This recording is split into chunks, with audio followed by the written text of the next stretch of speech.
Miss Cryptomom. Yay! Yay! And a little background about her is she initially began. She has 15 years of experience in traditional banking.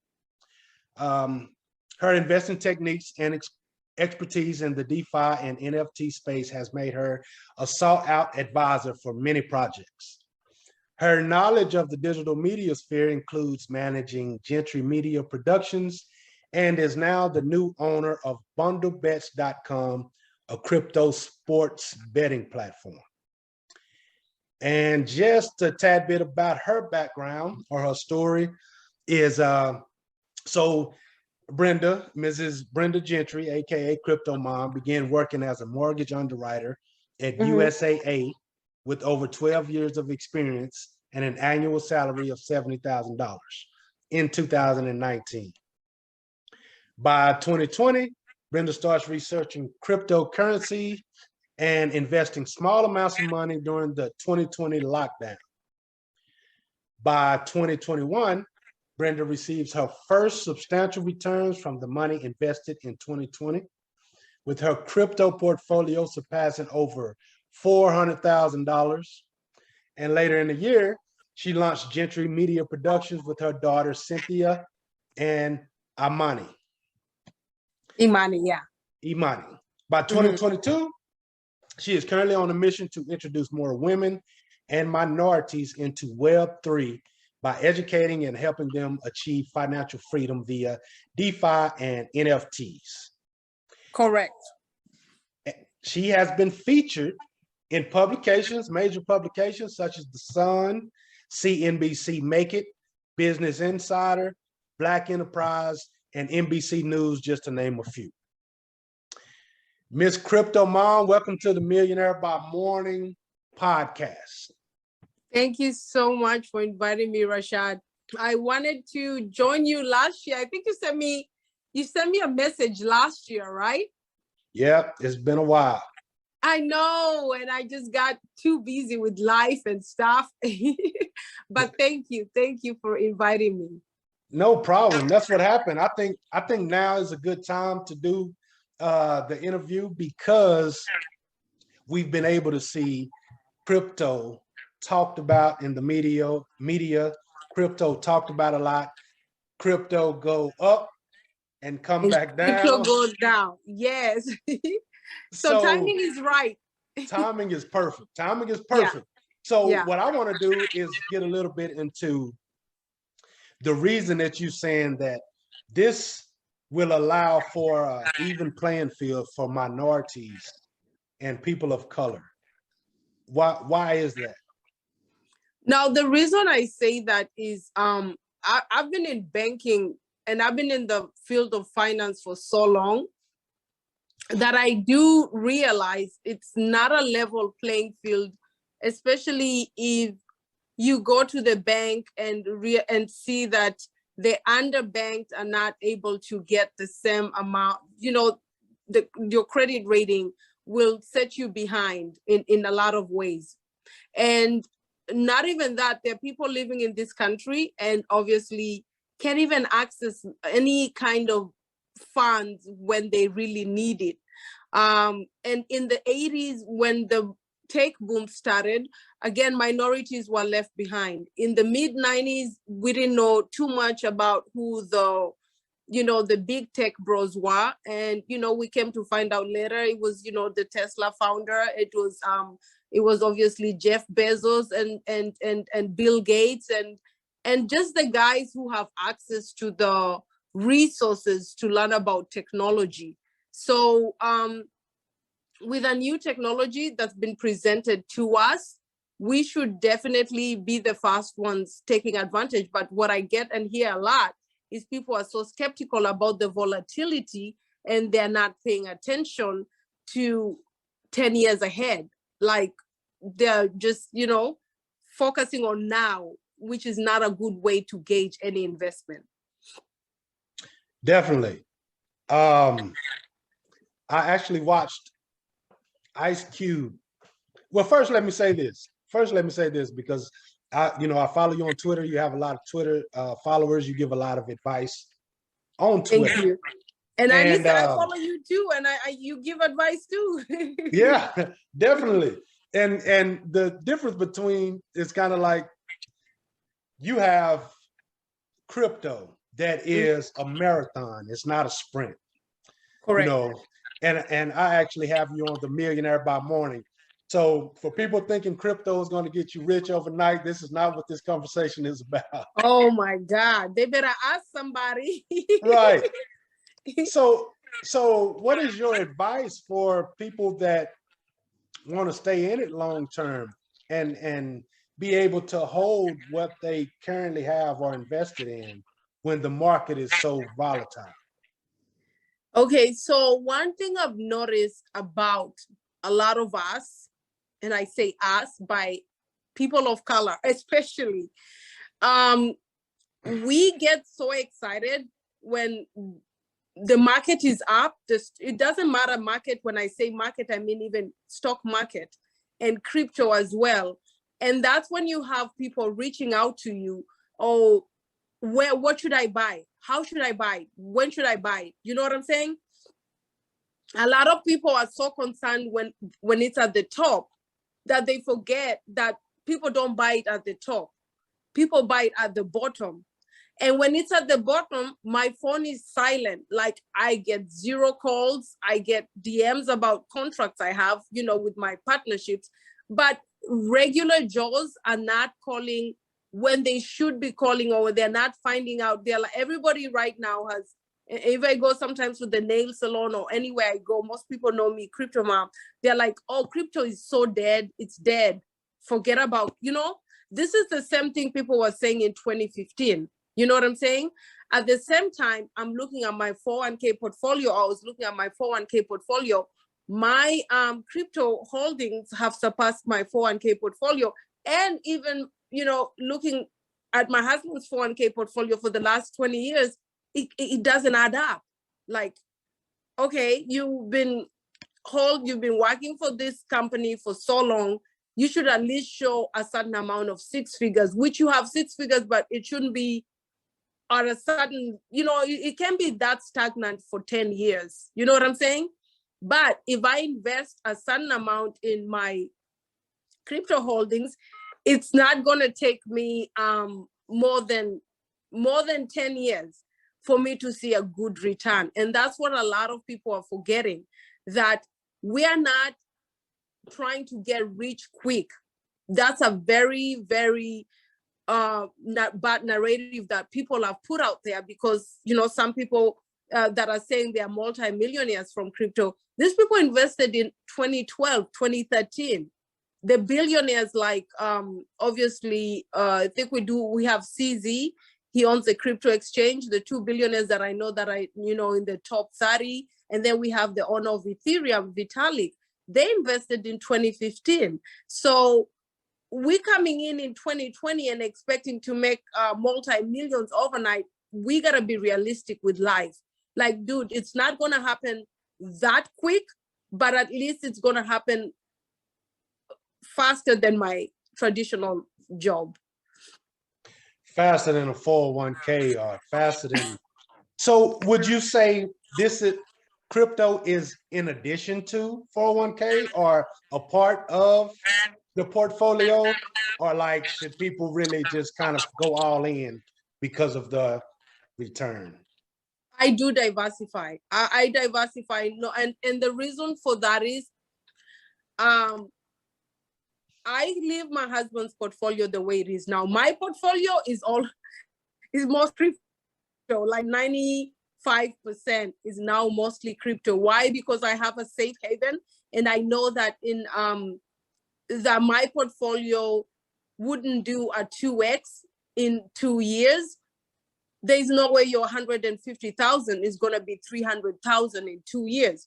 But if I move some of that to different assets, then someone keeps trying to call me, then I know it's going to 2x by the end of, like, even just like Rashad, look at Ethereum where it is right now at 1793, right? Ethereum's been down there since last month, right? Below 2000. So are you telling me in the next 2 years, Ethereum's not going to pull a 4K? You know what I'm saying? Right. Ethereum is, and it's, to me, if they're talking about blue chips, they don't want to mess with the altcoins. Ethereum's a bag that I can hold for 2-3 years and I'll get a 2x for sure on that. Even if it's just, if it stays at 15, 16, 1700 for 3-4 months, I'm okay with that. 6 months, I'm okay with that. Because by the time it wakes up, like when it did last year, it got to 4,300 before the end of the year. So that's how I gauge my investments. I know that the bank, even when I had my money in the bank, even if you put 50K in the bank and let it sit for 6 months, I'm gonna get a penny on top of it. But with an asset class like Ethereum or even Solana, I know when the market is back up, it's gonna give me a 2x or even a 3x. Oh yeah, that's a lot better. Yeah, and then you're not sending people to tokens they don't know, because people are very skeptical. A lot of people reach out to me and like, oh, I'm good. At least the money in my bank is insured by FDIC. Cool, it's insured by FDIC, but it's being loaned out to other people while you're not using it.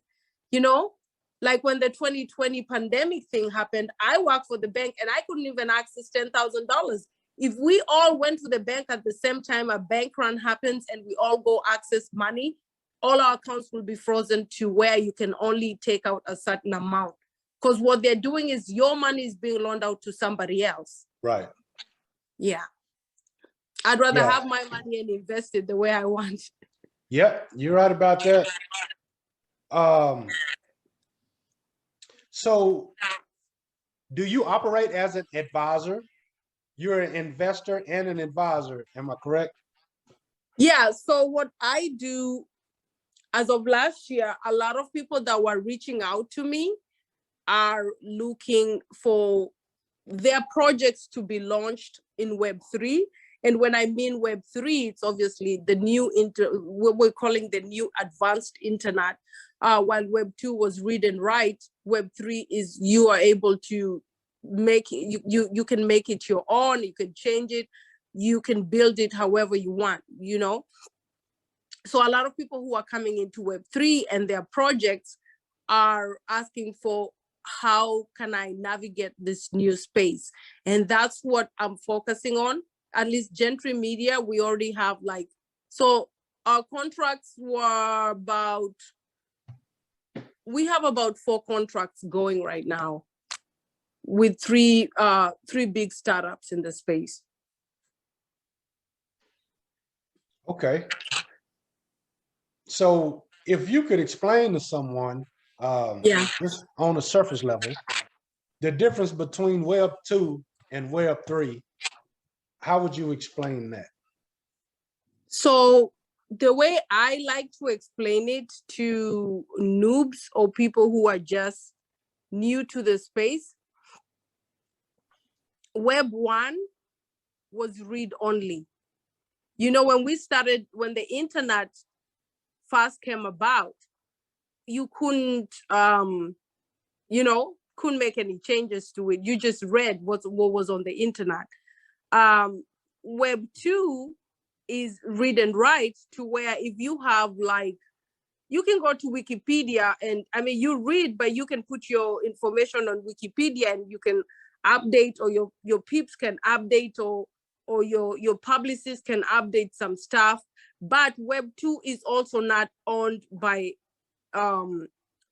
everybody. Web 2 was owned by technology institution. The big Web 2, I would say, you know, the big tech giants, Yahoo, Google, Twitter, all those are Web 2. Web 3 is owned by everybody. You can own a part of Web 3. Like if you start today, Rashad, you go to Rashad.io, you own that, it's yours, and you can change it, you can do whatever you want with it. It belongs to you. Nobody's gonna say, hey, you gotta pay me because this is my this is part of the, you know, like you own, we, or it's decentralized, we all own it. We all on Web3, and it's, you know, it's read, write, and we own it. Okay, all right. So that segues me into my next question. I woke up this morning, Ice Cube, one of my favorite rappers, he was on Fox I Business. like him too. So yeah, he's taking his Big Three basketball league, and now he's offering NFTs in which fans can be a part owner of his basketball league through NFTs. He's a genius. I love that. So I'm trying to, because I like to, this is a good example of, you know, putting it into reality where people can understand. So how is that possible for him to be able to do that? How would that work, if you can explain it? Yeah, so the way they're doing this, and I'm gonna give an example before I talk about him. I'm gonna give an example. Mark Cuban, for example, when I spoke to him in March, he wanted to find out how NFTs can be incorporated, or, I mean, now they're doing Dogecoin for tickets, but they wanted to incorporate NFTs so that when you hold their NFT, you can access this NFT. You can access the stadium with this NFT, but there were other perks to it. It would give other utility, like you would probably be front row, or you probably, you know, it gives more utility to the NFT. So with Ice Cube, what he's doing, and I'm sure a lot of people will start doing that, is that sometimes these teams have a lot of overhead, right? And because a lot of the teams have a lot of overhead, if I start an NFT and I say this is for the players or for the team, a lot of people that are going to, you know, the fans will obviously run to buy this NFT. And when they're buying it for $300 or $400, then they're told, or whatever the utility behind is, I'm sure if he's saying that they can be involved or part owners, he's gonna price it to where it makes sense for him and for you. So it could be tiers. You could have tier one, $200. You just probably, you know, you just hold the NFT. You can go watch the games. Tier two is about $1,000 or 1 ETH, to where you have decision making in the team. Tier three is like, now you really have access to the players. So what he's doing is something revolutionary in terms of what NFTs can do, because now people, especially fans, we live in a time where fans are celebrated. Every team wants, I mean, you need fans. And for the fans to be able to vote on your decisions, oh man, they'll buy those NFTs up. They'll eat them up big time. Oh man. So we're moving into, we're living in a time to where we're moving into a totally different space. Yeah. Totally different space. And anyway, I think my daughter, she was listening. She was like, dig deeper into the explanation of Web 1 and Web 2. So, okay, so I'll go back to that. So she says, and she reminded me, the internet was dial-up when it started. So, you know, it's a few decades old, and so the process has evolved. So when we enjoyed Web 1, again, like I said, it was read only, meaning that on the information was one way. Whoever created the website and the users, you know, we consumed it. And so Web 2, what we all actually have today, read, write, exchange, right? And so you get user-generated content, like social networks and product reviews become part of online activity. So, and then, but see, the thing with Web 3, Web 2 still has a lot of internet. There's still a lot of gatekeepers with Web 2. So Web 3, and even though now it's tied closely to crypto, it's the decentralization that people like. So the execution part is like, it's trustless, it's permissionless, like anybody can use Web3. So that's what she wanted me to elaborate more on that. Thank you, daughter.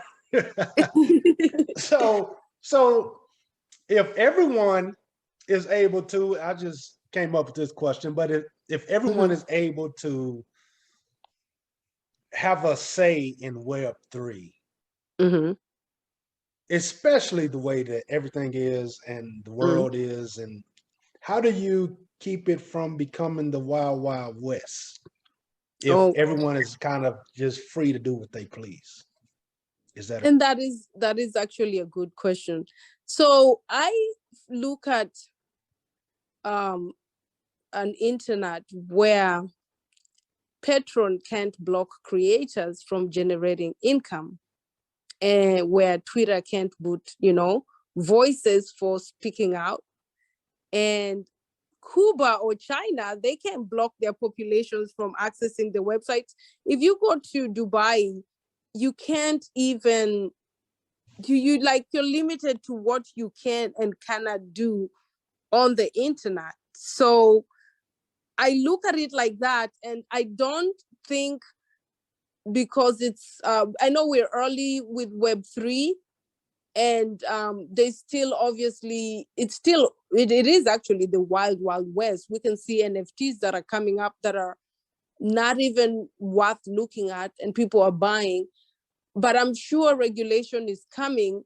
And even though regulation is coming, I don't think they can really trump it to where you're not able to, your voice is not heard. Like every place where you go, and there's like even gold mine, if you go find gold mine, you're gonna find some things there that you have to deal with. So I think that part is something that we probably have to just probably get used to. But I don't think it would ever be the wild, wild west. Like, I mean, some other countries don't even allow their people to, like the media to access, to put certain things on there. So I think it's a win for us. I know it's a win for people, and especially countries that are trying to, like China and Cuba, where you block their populations from accessing websites and applications, So, and payments can be made without trusting your money to anybody, like PayPal. Like I can send my money to my parents in England directly without having a third party involved. That's what I look at when I'm talking about Web3. That's the joy of Web3 to me. I'm looking for the things that are beneficial to me and my family. Right. So yeah, it's like, okay, I can worry about me. This is going to get us where we want to go. Yeah. Because this middleman thing has been around for too long, Everybody wants to eat in the middle before it gets to where it needs to go. But I cut out the middleman and I want to go straight to the source. That's awesome, because I noticed that you stay positive through it all. Even with your advice on Twitter and everything, you can just tell that you're really positive, and you really believe in everything that you provide. Everything that you say, you totally believe in it. And I think that's awesome, because a lot of people are easily swayed or wavered when when the market got volatile. I've seen so many people who had changed their whole profile to. I know, and you know what? Let me tell you, Rashad, and I know. I'm probably speaking before you finish, but the worst. This was a really bad crash. I don't know if you followed the UST Luna crash. Yeah. A lot of people lost money. So this was enough for people to pack up and say, I'm done. Yeah. I'm done. And I have people that I know. I know one guy did an article with me. He was on the New York Times, and he had about $1 million invested in Luna. So people have lost a lot of money, and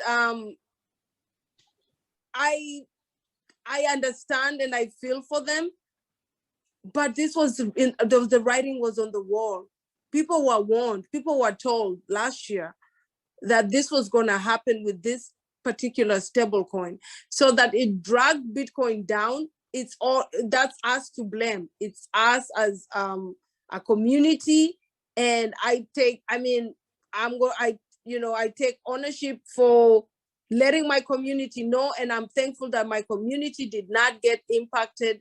And when I say community, I'm talking about the people that are involved in our, my followers, or the people that are on our Telegram, or the people that are, the NFT projects that I've helped.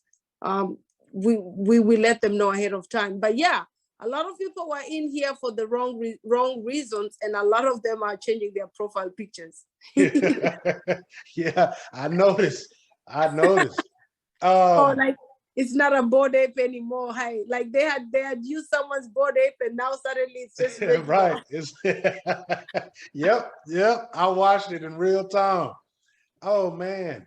So yeah, with you saying that, one of my questions is, what is the importance, like on a scale of 1 to 10, of being a part of a community, like a crypto community, like the one that you have on your Telegram? I feel community is so important, because some of the invaluable information that you don't hear anywhere, you have people, because remember, crypto is 24/7. It was not just the US that you're dealing with. You're dealing with Asia, you're dealing with Europe, Australia, and Africa. So when you're sleeping, stuff's still happening. When we go to bed in the US, guess what? Australia's waking up, China's waking up, Asia's waking up. So we want to stay informed. Like, okay, so what happened when I went to bed? I can find it all on Twitter, but Twitter moves too quick. It moves really, really fast, and it's easy for you to actually miss information. So when you have a group chat of, like, our community, I have Bundles Bets community, and we do have a price discussion. Now that price discussion talks about all, tokens of prices, Bitcoin, Ethereum, where they see us. Are we in a bear market? Are we going to be here for the next 6 months? How are people feeling? They talk about gold and stuff like that. So it's everything, and it's good knowledge. A lot of people in crypto, believe it or not, I think they're geniuses. I'm like, you guys are so smart. Like, how did you even think that? Like, they're really smart people in this space. So I feel like community, if I got into crypto and I didn't have community around me, I wouldn't have stayed there. I would have moved to a different field. Right. I would have gone back to Shade Room. Listening to gossip. It's so much other stuff to do online. Or you can make money, if you're in the right, if you're in the right threads, if you're in the right community, in the right rooms. So really quick, I'm going to ask you definitions just for anybody just starting from the ground up who's never even heard of these terms. What is DeFi? DeFi is my joy. I love DeFi. DeFi is decentralized finance. It's the opposite of what we have now, which is traditional finance. Now, I come from a background of traditional finance, which makes me love DeFi even more, because I know that the dollar's been around since the early 1900s, or even late 1800s, 100 years, almost over 100 years. And it's time for a different asset to just be like a new asset class is so needed right now. Mainly, especially look at inflation. With inflation the way it is, everybody is wondering, why is it that my $100 that I could go to Walmart with, or Target, and buy so many things with is only giving me 5 things or 10, 10 things. But if we have digital assets and the value keeps going up, then, that could give me more for my buck. But anyway, not to compare digital assets and fiat. I just been around banking too long to know that it's out. The system is just, it's old, it's archaic, and it needs to be replaced. And even if it doesn't get replaced, we need at least a digital dollar. Like, we need another asset class that complements the dollar.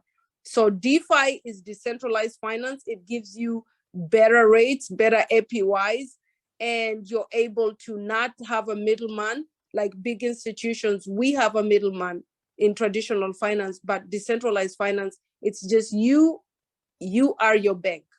You are the bank. That's awesome. What is an NFT? An NFT is a non-fungible token. And the reason I will define it for noobs, like really, I'll just go to the easiest way that I know, is any digital asset that's stored on a blockchain. Now, when I say asset, a lot of people are seeing only art, like, JPEGs, right? It's more than that. Like you just said, what Ice Cube is doing with his team, they have NFTs that are also for tickets. They have NFTs that are also for music. They have NFTs that are also like, what is it? They have NFTs, real estate. It almost went out of my head. Real estate, a lot of people that I've been talking to in the last 2 months are you gonna be getting into NFTs for real estate. So how you buy a house and you get a title, and you go, and before the behind the scene, because I've been a realtor and I've been in title business before, you gotta go through so many records back 18, like whatever. We want to see who the owner was. We want to see this. That's all gonna in the future be replaced by NFTs. So once you hold that NFT, it's just it's on the blockchain. Everything is on the blockchain. Everything is recorded on the blockchain for the next century, 300-400 years. So you don't have to have it like you gotta go to title and print out this. No, it's all on the blockchain. And that's the joy of digital assets. It's recorded, and it also gives you for the people that own art and have been selling their art and they only get paid once. This is NFTs give you residual income. So you can be dead and gone, but the money, every time it changes hands, that NFT, you still get some residual income from that. Okay. I think I got it. So basically, we're gonna what you and I are gonna do is cut this into 2 different interviews, right? So this one will be for newbies, and the what is or whatnot. And then we're going to get into bundles bets on the next one. Okay. And your Telegram and your Discord and everything, the tools that's needed to get started and move forward. Of course. Yeah, right? I love that. Yes, sir. Okay. So this is part 1 of part 2.